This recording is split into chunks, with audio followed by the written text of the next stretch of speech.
Going on, guys? What's up, Mr. Miller? How you doing, Anthony? Doing good. Doing good. Better than me being in Louisville, Kentucky. I tell you that much. All right. That was tough. That was very tough for me. Not Yeah. because I live in Louisville or because I want the team that just started to succeed in the city that I live in, but I have a hard time with Friday with the way the officiating went. Now, I see stuff a little differently because I was there closer than the average eye fan or person would be. People like us see it a little differently because we're Yeah. there. Um, there's several things. One, they got to change the overtime rule. That's crazy because the majority of people on both sides knew just the same as fans or less than the fans, and were just as confused as the fans, if not more confused as the fans. Like in Anthony Beck, I got a lot of respect for him. Phenomenal player, equally as good of a coach, proven track record at that. You could tell like when the camera focused back on him, he's like he more or less kind of like mimicked the words, oh, "We won, we gone," which I don't blame him. But then on the flip side of that, you got everybody on Louisville's side just like, what are we doing here? And then the Phantom catch in the fourth quarter, or it was like beginning of the midway through the third, early fourth, that was not a catch, that was given a touchdown to Orlando. It's just like, come on, like each game Louisville's improved, but it's like, I don't know. What's your guys' thoughts on how that game went before we talk about the others? Anthony, you want to go first or me? Sure, I'll go first. God, I have so many thoughts to be honest with you. One, I think everyone kind of knows I have my feelings towards Dean Blandino. I think if you look at the first 3 weeks, Mike Pereira has been more likely to overturn a call than Dean Blandino. I thought there should have been more looks on that catch. I agree with you 100%, Corey. I don't know. The ball didn't.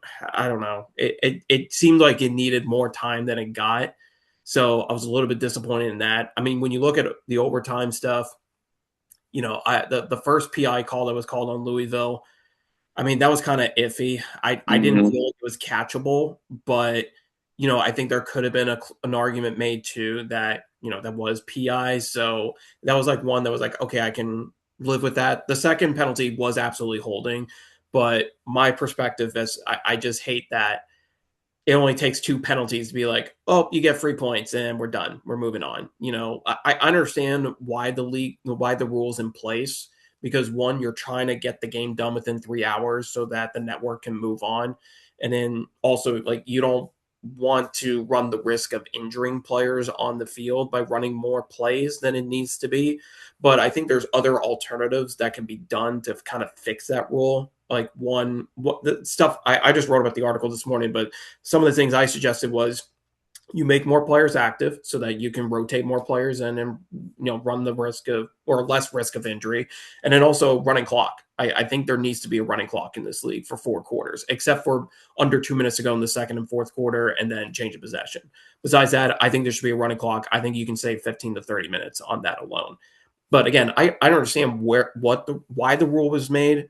It's just the average fan doesn't want the referees to decide a game ultimately, and you can make the argument that oh, the Kings players, they had the penalties, that was on them. Yes, granted, sure, there's some truth to that, but at the same time, it's like remember back a couple years ago in the NFC Championship game with the Eagles and Washington Commanders, and there was like four straight penalties on Yeah. Washington for the tush push. They didn't. I mean, they did warn that they would give the points, but that was four times, and they didn't give the points. Here it's just 2 times. That's it. We're done. Like I don't know. Yeah, the ending of that game just didn't sit well because it was a great game. I mean, Louisville finally figured out how to run the football. Benny Snell had a nice game.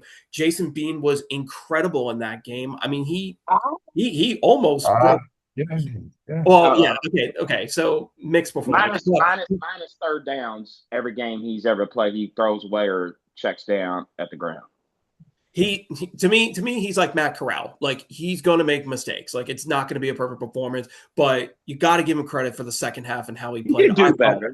He could do I think better. he had Yeah. his best game of the season. So I'll give him Yeah. credit. He's getting better, but he is going to make mistakes here and there. But I thought, yeah, Louisville overall played really well. It's just disappointing on how the ending was, and I hope the league's going to act on it. It seems like Mike Rapoli is going to probably act pretty quick on it. So I'd be interested to see how they're going to respond. Yeah, I agree with Anthony.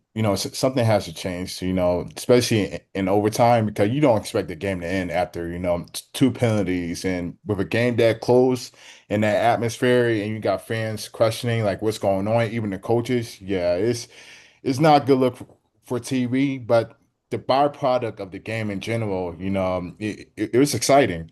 I did have some questions for Jason being just the first half. He had some tough throws. He missed a couple wide open receivers. He overthrew a lot in the first half, but he kind of settled down into the second half, which I thought was great for him as well. The problem that I have with the Kings is it's a third down defense. A lot of times they do give up, key plays on third down, which, it kills like the whole drive, and you guys did sustain some injuries. Cam Dancer went down a little bit at the end. We got to see what's going on with that. But, I believe the Kings have a team, but number one, they got to know how to score in the end zone when given the opportunity. I feel like Coach Redmond played too conservative a lot of times, deciding whether to go for the touchdown or the field goal. Right now, Louisville is like ranked like second to last in offensive scoring, so which is a big problem. You guys do get a lot of the yards on offense, but you gotta find ways to finish that drive. It's good to see Snell have a good game, because the past couple weeks the running game has been struggling for Louisville, even if it's the offensive line or just getting like just key first downs, it's been a struggle.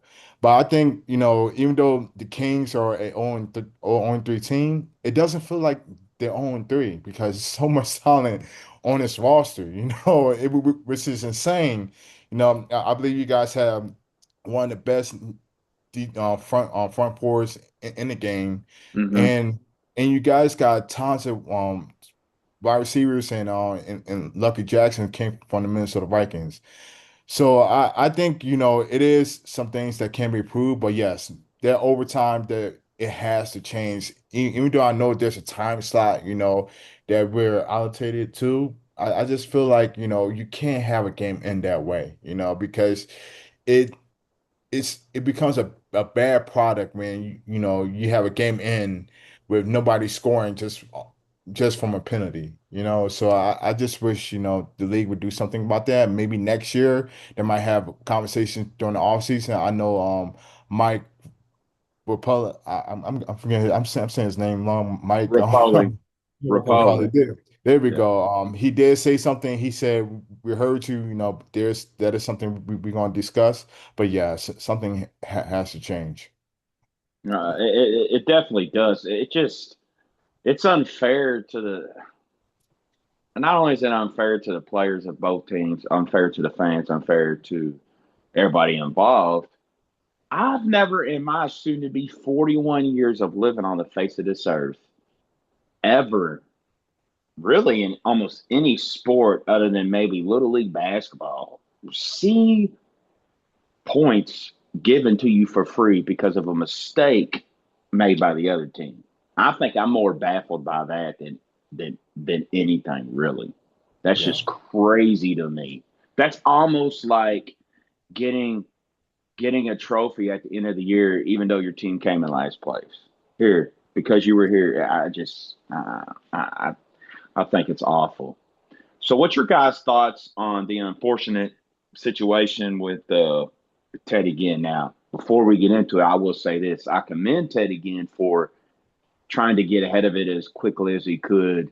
Like my main thing is, it's not that people do not care that you make mistakes. People care more about you admitting or owning up to, and he did that. It sucks, especially for the league. and that organization, given what the league's trying to do with these new teams and stuff. What's Yeah. your guys' thoughts on that and the future of the Aviators?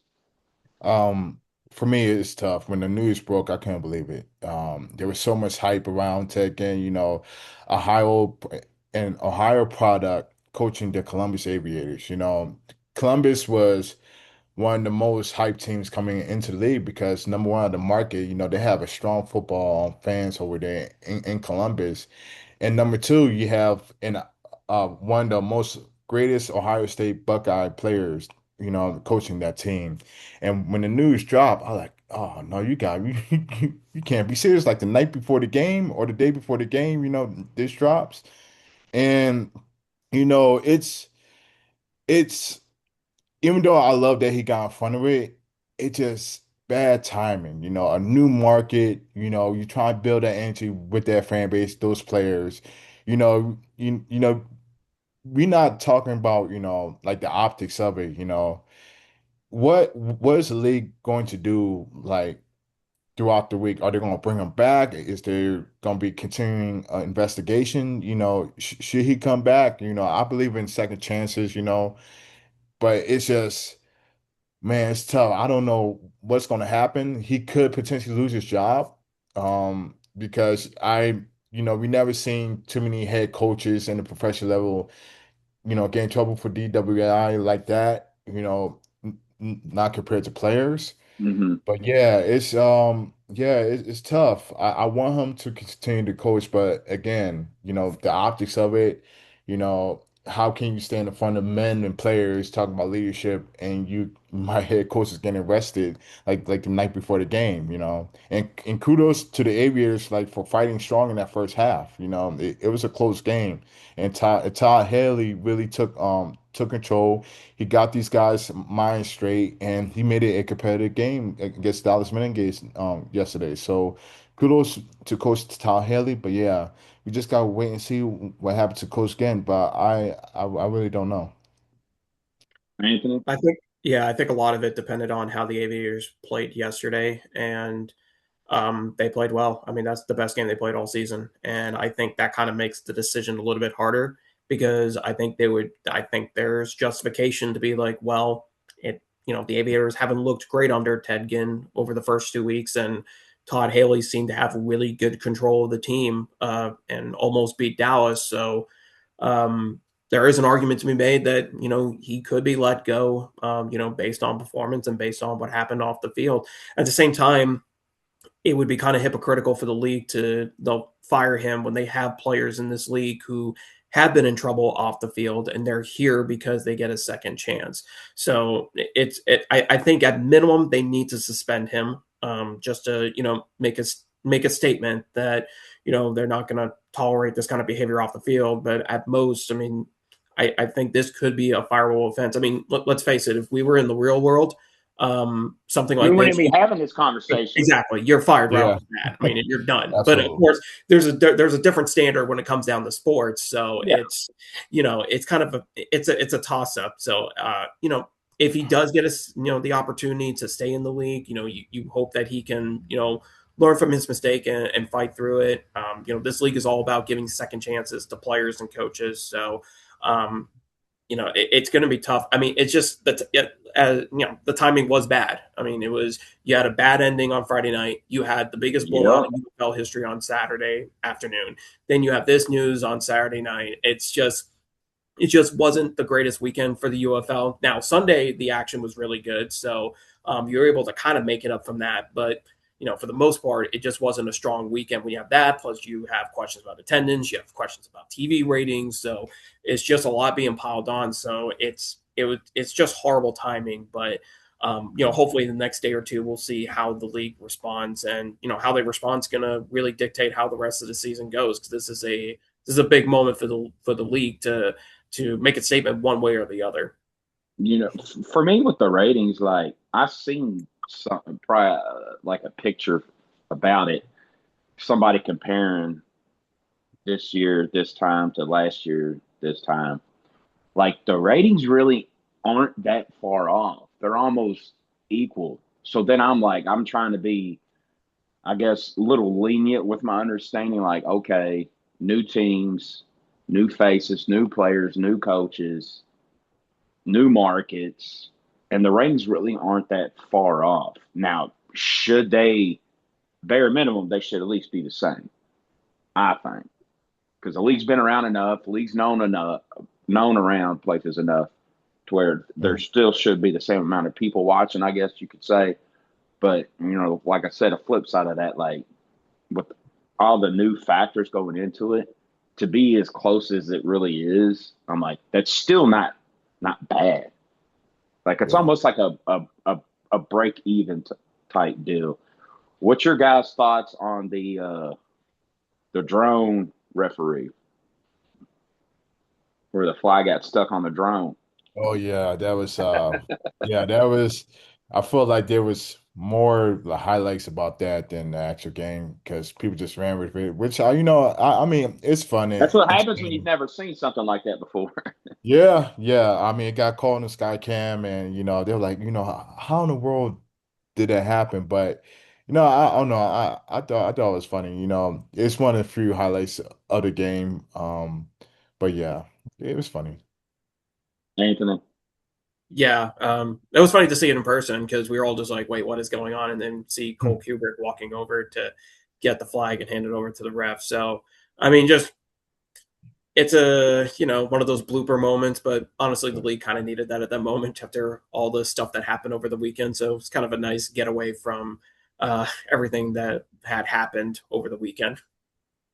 So up to this point, after the first 3 weeks of the new season, what's your guys' biggest takeaways that are the positive and biggest takeaways that are the negative for the first 3 weeks?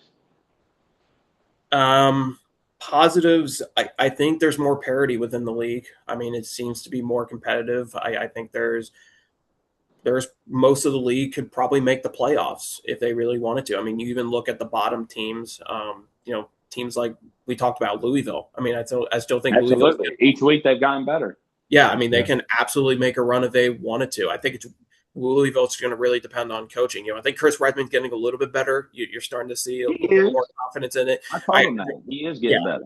yeah, there's some situational things that I think he needs to work on, but he seems to be getting more comfortable as a coach. But I think most of the teams can make a run for the playoffs. So it's nice to see that parity within the league because that was always a concern was that there was always top heavy teams that would win 7-8 games and everyone else would be 3-4. So it's Yeah. nice to see kind of that parity within the league. The concerns I have is I mean, I'm going to be blunt. I mean, I think it's time to have a conversation about the TV ratings and the attendance. I think attendance is okay right now. I think it's pacing to be about the same as it was last year, but we are seeing some significant drops. And being someone that's in the Dallas Fort Worth area and covering the Renegades, this is the best team the Renegades have ever had. And to see the kind of attendance we're having, it's slightly surprising to say the least, because I think Toyota Mhm. Stadium is a really good location.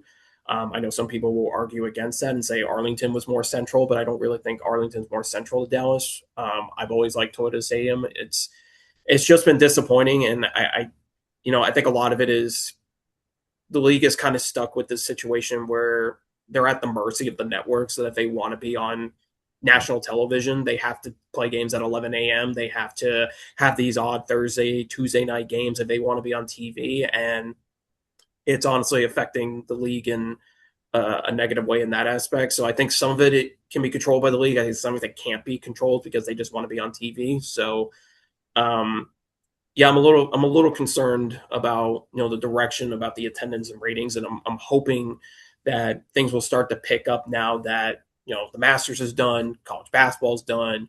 Hopefully we can work through the NBA and NHL playoffs, but maybe with the less competition, things will start getting better over the next month or so. But the trend that it's going right now, I'm not going to press the panic button yet, but compared to other years, like we haven't had a game that's hit 1 million viewers this year, and typically we've had at least one or two in the first Yeah. couple weeks. So I'm a little bit concerned that we have not hit 1 million viewers in a game.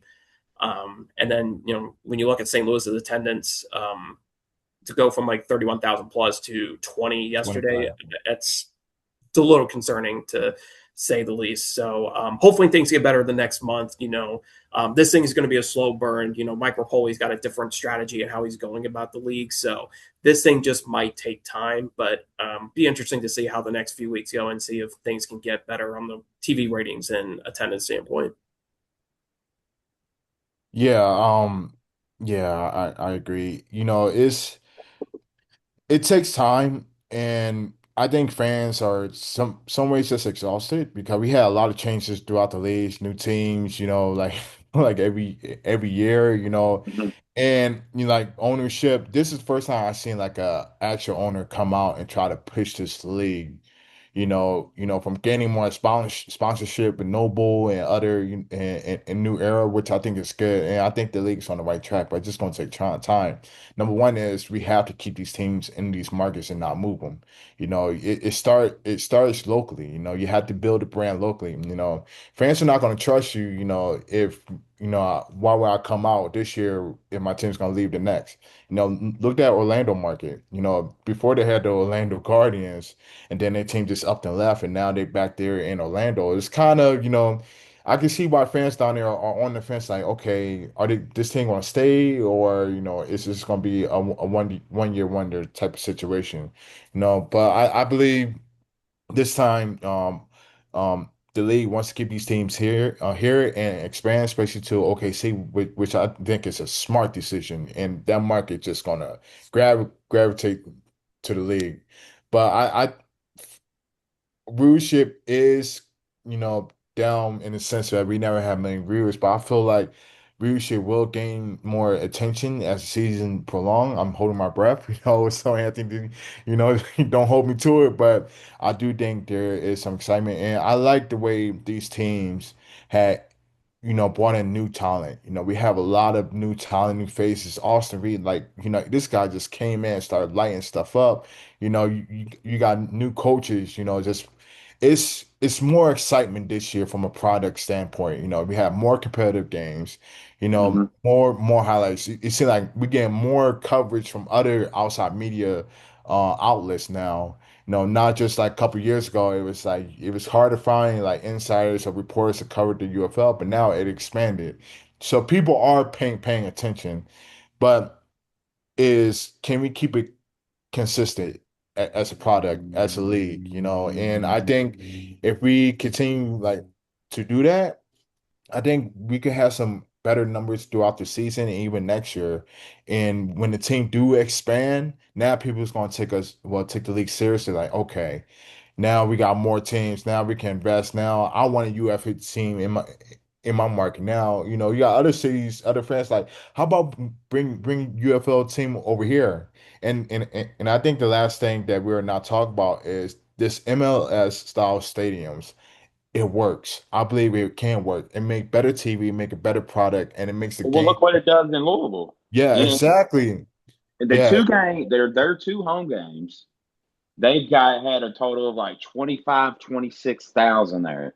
The total, I think capacity is like 15 or just over 15. So they're not far from a collective total of capacity. And what people got to consider too is how crappy the weather was in Louisville the first home game. It's like what, mid late end of March, and it's 50 degrees, 52 at kickoff.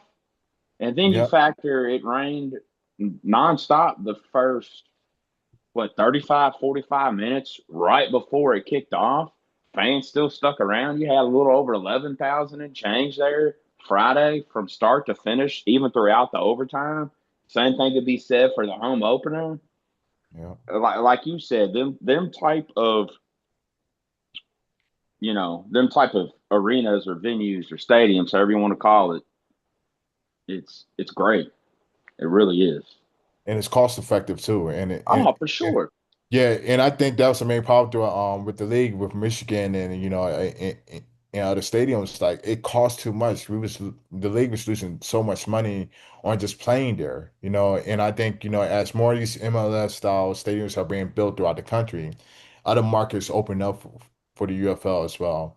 So I think the league's on the right track. But there is a lot of work to do. And I think with this new owner as well, I think we in the right direction. All right. So, last question before we end this, folks. What's something that each of you guys would like to see change? Like, if you could pick one thing, like, what would you want to change?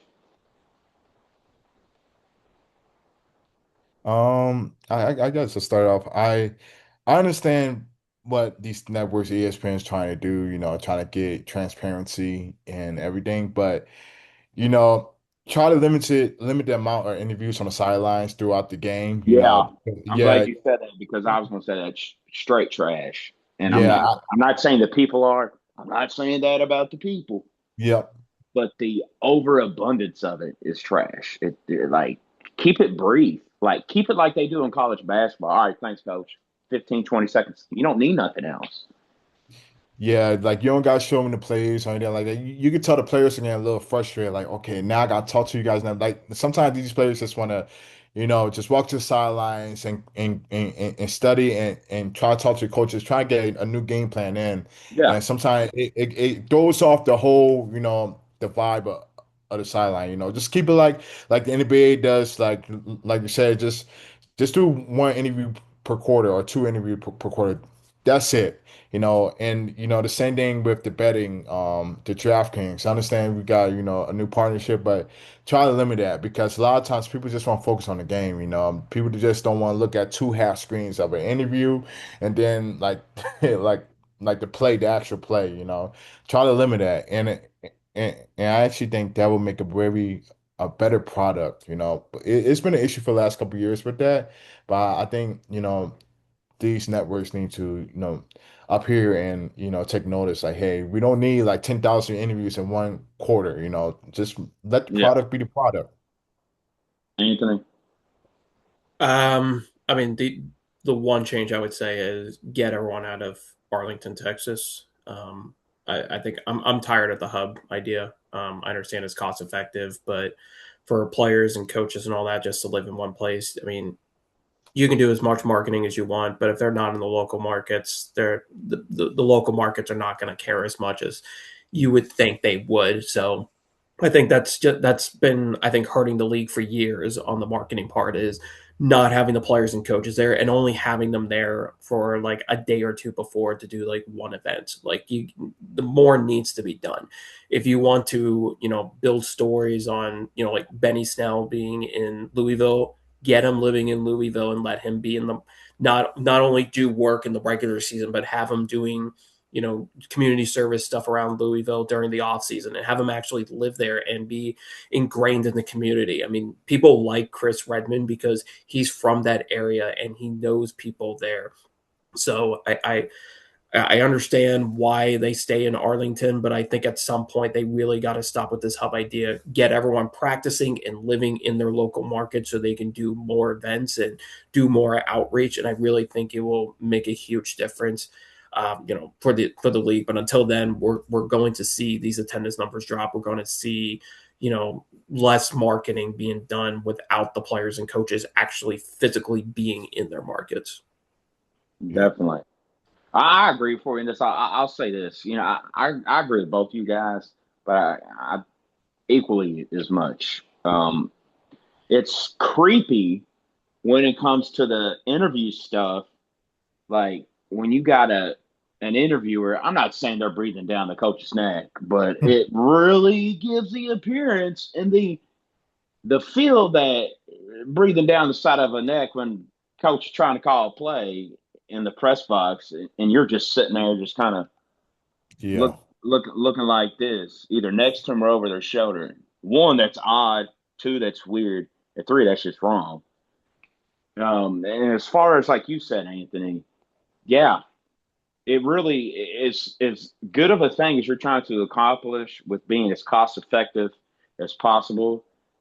You're equally hurting your pockets in the same respects by not being where you got these teams. Like you said, only being there 1 or 2 days a week. What's that? A lot of people ain't gonna care. I think they're kind of lucky in Louisville because Louisville's never had like super, like professional football. I mean, they had a arena extreme way many moons ago, but ex- arena football and this are two different levels. You get what I'm saying? Like this to me is more professional than arena is. Not to discredit those people that play in that league. So I think for Louisville, never having something like this, going to keep them around no matter what. But I do agree with you too, also though, Anthony. Like at some point, you got to figure it out. Otherwise, it could be the demise or a thing that hurts more than it helps. Fellas, I hope you guys enjoyed yourselves with this 30-minute edition. See you guys next week. All right. Thank you. Thanks so much. Appreciate it. Take care.